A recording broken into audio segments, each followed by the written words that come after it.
Good day, everyone. Thank you for tuning in to TTV. I'm your host, Toya, and today I have one question for you. Why do you need a hobby in your life? And I'm going to tell you why, because the answer may surprise you, but I'm going to tell you why you need that hobby in your life. So sit back, stay tuned, and I'll be right back.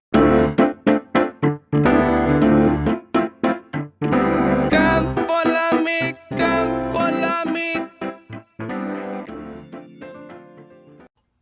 Okay, so again, thank you for tuning in to TTV. I'm your host, Toya. Today is October 28th, 2021, and it is currently 8:02 in the morning. And yes, I know I did a video last night, but today you get a bonus because something came to me and, spoke to me and told me to share this with you. So here I am.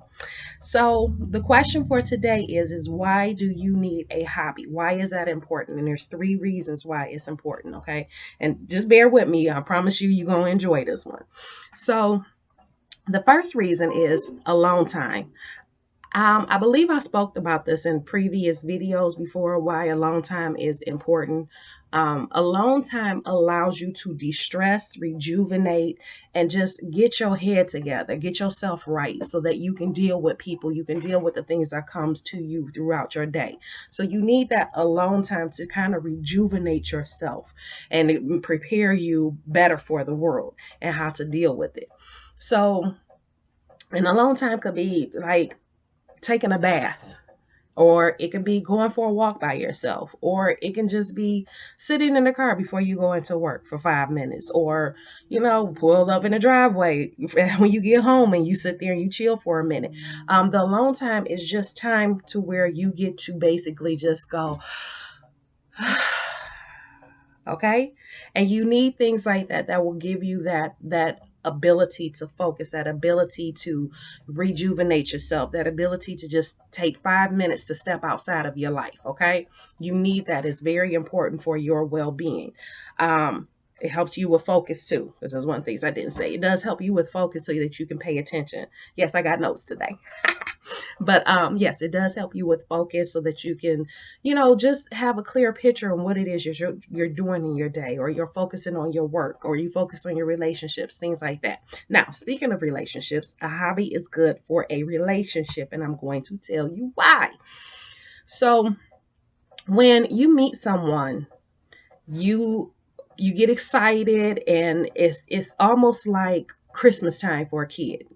This kid has been wanting this particular gift for however long, and then here comes Christmas and they actually get what it is they're asking for, or even a birthday gift. The birthday time, and you get this gift that you've been wanting, and it's so excited, and you just want to play with it, or get started working with it, depending on what it is. Now, for a child, it's usually a toy, so they want to go off and play with their toy. So when you're in a relationship, or you're just starting with someone and you don't have anything to do, you have all this free time on your hand, you become obsessive with that person, because again, it's just like a kid with a new toy. They want to take that toy everywhere. They don't want to leave the house. They don't want to come to dinner. They don't want to do anything but sit in their room and play with their new toy, unless somebody's going to come in that room and play with them with that toy. Those are the only two things they want to do, is they want to play with their toy, or they want somebody to come in there and play with the toy with them. That's it. So they become obsessive with that toy. And it's the same ideal that happens with people. You get into this relationship, or you meet this person, and because you have nothing else to distract yourself with, you have nothing else that you are passionate about, you put all your focus and energy on that person. And what happens is that you start creating this image of this person. You start creating this personification for this person. Okay. And they might not meet it. That might not be who they are. But you done put all these ideals in your head, and you done came up with all these fantasies about what could be done with this person, how your life could be with this person. And what ends up happening 9 times out of 10 is they don't meet that expectation that you presented, that you put in your head, that you came up with. And so now you're disappointed and don't want to be with this person, or you mad and you bitter. I done spent all this time with this person and they just this, and you go through all these different things, where if you had something else that you were passionate about, something else that you can focus on, then you would have a clear head and you wouldn't be blindsided by it, because you wouldn't be blind to begin with. You would see them for who they are. You would see them in all they are, their faults, their glories, and everything that they are, instead of what you created in your own head for them to be. The another reason for it also is why why it's important, because you get bored. And when you're bored, all you do is you focus on the things that bring you joy. You focus on the things that bring you comfort. And if it's that new person that you just met, honey, you're going to wear yourself thin. You're going to wear yourself thin, because, like I said, you're going to become obsessive with them. And because you're obsessive with them, you're calling them all the time, texting them all the time. When we going to see each other? When we going to do this? And on their end, they like, oh my God, would you go somewhere? Like, what? So you become too much for that person. And a lot of times people don't want to deal with people like that. They really don't. So that was reason number 2 for your relationships. Okay, you need a hobby. Number 3, you just need something to look forward to. Kids got Christmas and their birthdays, and some grown-ups, yeah, they make a big deal out of their birthday and they go for the whole month, and so on and so forth, or take a trip or something like that. But you need something to look forward to. Okay, now I'm not saying you have to have some extravagant hobby like buying clothes or designer shoes or nothing like that. It could be something as simple as posting videos. It could be something like, learning about a new skill. That could be your hobby, is learning. Pick something you always wanted to know and just learn it. Just learn it. Read up on it. Watch videos on it. Google it. Just find something. Some people love trains. They get into trains. Now, that's an expensive hobby. Trains and race cars and stuff like that. It's an expensive hobby. So if you don't have money like that, don't choose that. But even that, you can do that. You can do some kind of arts and craft. Like me, people talk about me because they like, Toya, you just do everything, right? Because I just started making my own vinegar. I started making my own yogurt. I do jewelry. I do candles now. I'm about to get into making soaps, and I do body butters and ointments, and I'm into the herbs and yes. So guess what? I'm not going to be obsessive over somebody when they come into my life, because I'm thinking about these candles that I want to make. I'm thinking about this jewelry that I want to put together. I'm thinking about, how can I make this soap? And that got me thinking about other stuff. So my mind is going in other places. So yes, I might be excited and I might think about this person like, oh, okay, well, I hope this works out. I hope this is a great person and everything. But my life is not centered around them, because I have something else to focus on. I'm not focused on how much I don't like my job. Not that my job is bad. Before, what I used to do, I really did hate it.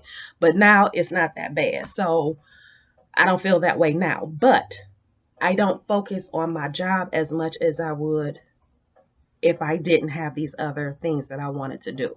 So now it's like, let me do my job. And then when I get off work, it's like, yeah, now I get to go do this.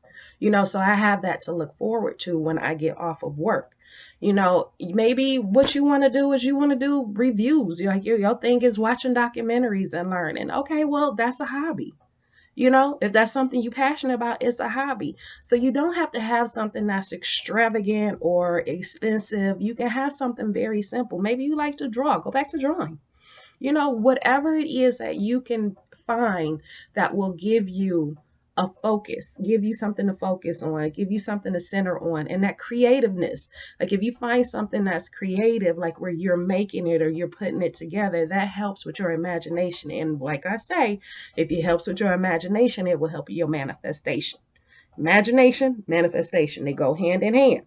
So if you have things that bring out that creativeness in you, then it will also make it easier for you to create the life that you're trying to live and to be the person that you're trying to be.